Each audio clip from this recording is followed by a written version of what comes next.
never advise you to risk more than 1% of your account on every trade, because that's where the power of risk to reward ratio comes. That's why forex traders always believe in risk to reward ratio, and that's why all my signal on forex trading are always swing trade signals, because I want you to use a very good risk to reward ratio and capture the market very well. Probably you will risk 30 pips and capture 90 pips. That's 1:3 risk to reward ratio, which is absolutely good and absolutely clear and absolute value for any forex trader. Because if you use one lot, probably you have $10,000 account and use one standard lot, every pip against you is $1. Every pip in your favor plus $1. So assuming that lot size is static and steady, and Euro USD, we targeted market tested a swing low, and probably the average true range of that particular market at that particular moment is 15 pips. We'll just put another 15 pips. That's 180R. Our stop loss is always 180R below our swing low.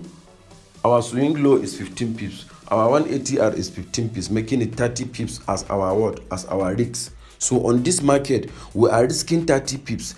Anytime market go against these 30 pips, we will exit the trade.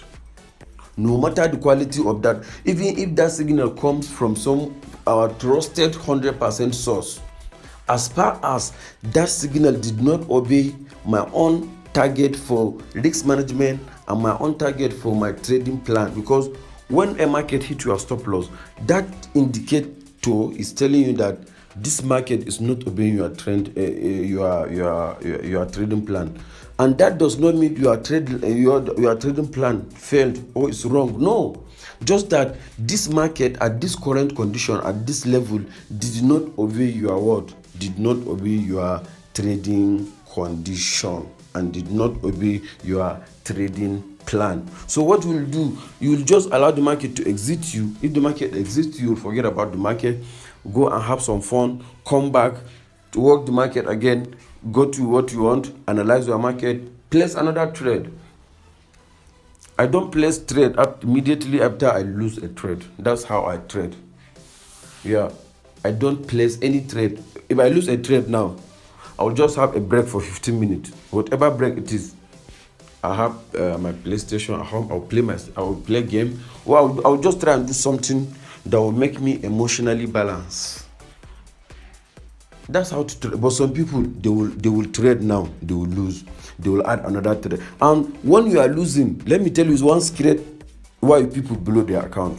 Because I know the number of times I blow account, and I can testify to that.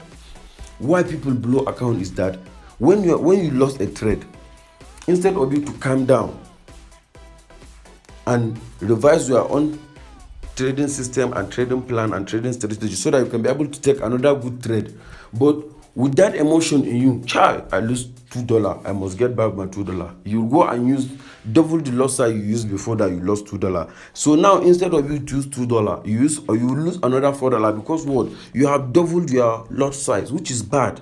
Sometimes when you get lost in tradings, you need to just adjust one or two things with respect to how you trade. It's not just about you trading your account and think, and let me tell you the bitter truth. I'm telling you this so that you will be annoyed and go and get a mentor. I'm not begging you to ever join my mentorship. I'm just telling you based on a retail trader as you are. If you want to achieve success, please, I'm begging you. There are a lot of free mentorship that you can find online. Just go and search. Make sure you have a mentor as you are trading. There are a lot of things that people cannot even tell you all those informations for free. That's what you should understand. There are some that does. There are some informations I always revealed on my channel, and I know why I reveal such information, because such informations are either very, very good to others, or I know that those informations are information that you need to pay some people to tell you such informations. So as a retail trader, the market is always against you. The only thing you will do to help yourself, always try and be one step ahead of the market. Always try and be one step ahead of the market. That's when you will get value for yourself. That's when you will get value for others. And that's how you will get value for every fundamental or technical influence you can trade. Some few weeks ago, I went to Abuja for one of two things. I met someone. So the man was looking at his chart. And from the chart he was looking, he was busy waiting for a signal. Meanwhile, me, just by merely looking at that chart, that is front chart, I just used that and got my area of value and said, place trade at this point. She think is, I said, just place a pending order here. He placed. We went later. Later in the day, the guy just called me. They shout, why this order has started? It's giving him 230, all those kind of things, because he had big lot. He had around $5,000 and he lost a lot because he don't listen to instructions. When you cannot listen to instruction in forex trading, my brother, I know it's very hard to listen to such instructions, but for the sake of your account and for you to trade very well and for you to wake up next morning and have some other money to use and trade, please always listen to instructions, either from your mentor or from somewhere else. But make sure, and don't just go and listen to useless and stupid instructions, please.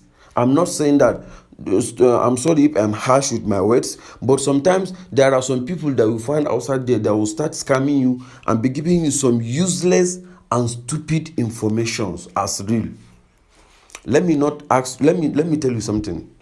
Ask whoever bought my bot, whoever bought my trading bot or my trading strategy. I'll always, for a disclaimer, I will always ask them one question: have you ever used bot to trade? If he say yes, fine, I'll just give him some guidelines. If he say no, I will have to tell him both the positive and the negative aspect of trading bot, so he will compare and contrast. Because for everything that have positive influence, it must also have a negative influence. Just because I want to sell you value does not mean I cannot tell you the truth about my value, about the value or the service I want to sell for you. So understand these things, please. Sometimes you need to just adjust yourself and your own trading system and your own trading plan with everything that has to do with you to be able to get what you want. Imagine how long I have been making noise here, but market is still respecting our position, and market is already reaching a spike zone, and I may probably close this trade or I may allow the market to hit my TP. So that's the basic explanation of an area of value.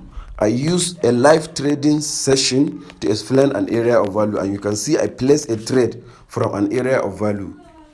And from now henceforth, whenever I talk about an area of value in any video, please just put it at the back of your mind. This is the area of value I'm talking about.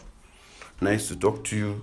Nice to hear from you. See you in my next video. This is قال ألم أقل إنك لن تستطيع معي صبرا قال لا تؤاخذني بما نسيت ولا ترهقني من أمري عسرا فانطلقا حتى